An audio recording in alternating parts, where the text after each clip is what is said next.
Good evening. My name is Kiabe Taylor, and today I will be answering the homework assignment in a short video. I will be answering 4 questions. I will read each question so that we know what I am talking about. Question number 1 is, imagine you are president of a Fortune 500 company. You started out as secretary right out of high school and worked your way to the top. The vice president and CEO are always at odds.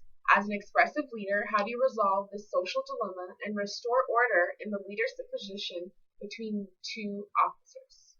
Because I had to work my way to the top and I wasn't always there and I was a secretary at first, I would first explain my experience to both the vice president and the CEO. I think it is important for people to understand the roles that each people have and the roles that each people play.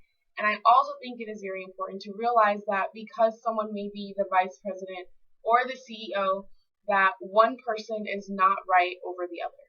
I feel like a lot of times people get too caught up on job titles and they only see vice president or CEO and they see less about the capability of a person and what a person can contribute to and how similar people are even though they do or may have different job titles. Since my conflict is the vice president and the CEO always at odds, I would first allow everyone to express their feelings, their concerns, and their own opinions because I think that is very important. If you're trying to get to the bottom of something or trying to get people to agree or at least come together so that some kind of common ground can be made, you first need to hear everyone's side of things. And I also think with that being said, no one's side, no one's feelings, no one's concerns are more important than the other, but it is very important to hear what everyone has to say so that you can maybe get to the bottom of what you're trying to figure out. After I hear everyone's concerns and feelings and ideas, I would then ask both the vice president and the CEO what their goals are. I feel like working in a company, a lot of the times people do have the same common goals or the same end goal, but they go about it differently or see different small steps that it takes to get to the goal. People just think very differently and have different action steps, but I do feel like at the end of the day, all the goals are all related in some way and all have something to do with one another. So people aren't really at odds as much as they think they are. I would also ask both the vice president and the CEO what matters to them most and why they believe that they're at odds with the other person.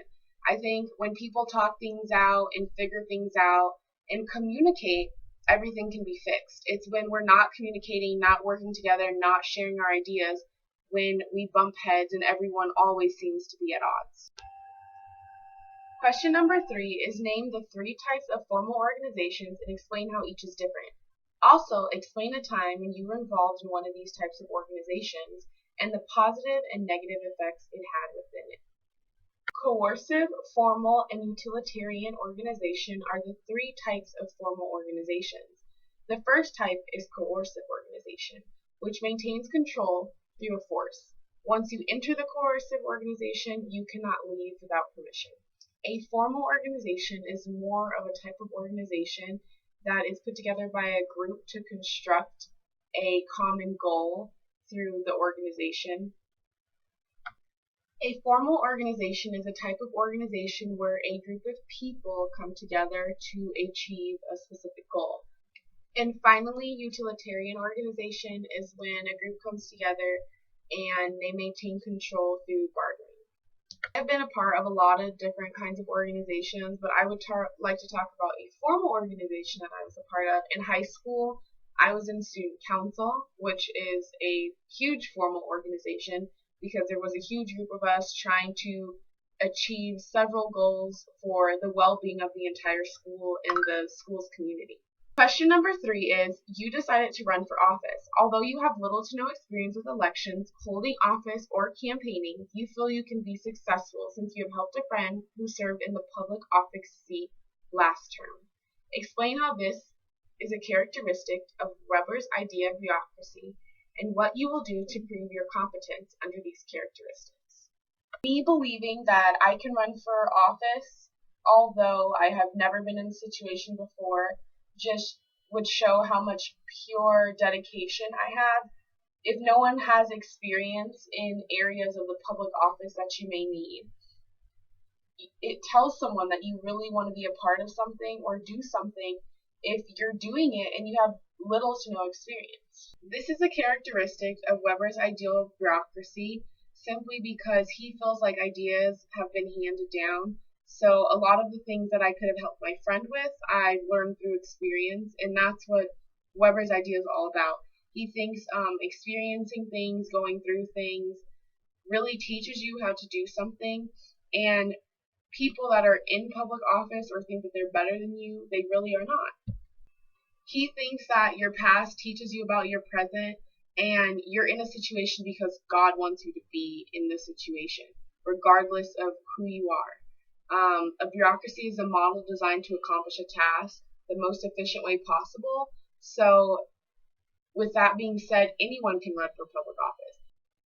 Everyone has their own ideas about what the most efficient way possible is, and that is what running for election is all about. Just because you may have a different idea than someone else doesn't mean they're better than you, doesn't mean they're more likely to win the election. It doesn't mean any of those things.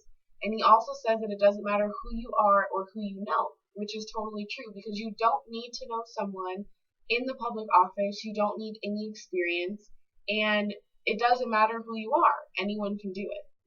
Finally, question number 4 is, as a creative manager of a small group of employees in the advertising department, you notice one of your designers has withdrawn from the meetings, offering no input.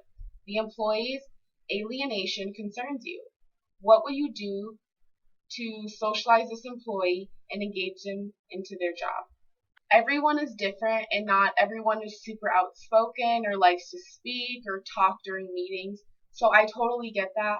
But if I did see that the employee was alienating him or herself more than usual, then I would definitely pull the person aside. For one, I would never have the conversation in front of everyone else in the room because I think that's very inappropriate.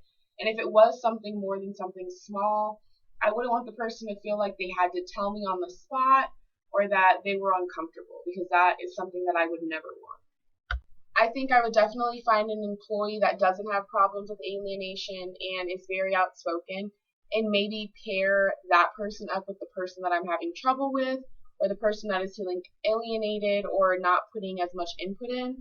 And maybe partnering up with someone will make the person more comfortable, more willing to start speaking, more willing to share their ideas, and then slowly but surely they'll become more interactive in all areas. Lastly, I would do small things that purposefully involves that employee. I would do different activities, ask different questions, do different things, all dealing with our advertising department that would kind of force the employee to engage and interact with everyone, but I wouldn't do it where it's making them feel uncomfortable or I feel like I'm pushing them or putting them on the spot, because then I think that'll make things worse.